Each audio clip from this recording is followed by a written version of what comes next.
फटाफट बनाते हैं मसाला वाली छाछ। इसके लिए मैंने यहाँ पर रोस्टेड चना डाल ली है, जिसे मैंने पीस कर पाउडर बना लिया है। अब हम इसमें ऐड करेंगे धनिया पत्ती और साथ ही डालेंगे पुदीना। दोनों को मैंने अच्छे से धो लिया था। अब हम इसमें मिलाएंगे हरी मिर्च और फिर डालेंगे चाट मसाला, काला नमक डालेंगे, सादा वाला नमक डालेंगे,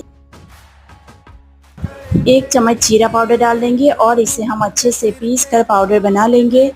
दही को अच्छे से फेंट लेना है और फिर तैयार किया हुआ मसाला डालकर फिर इसे फेंट लेना है।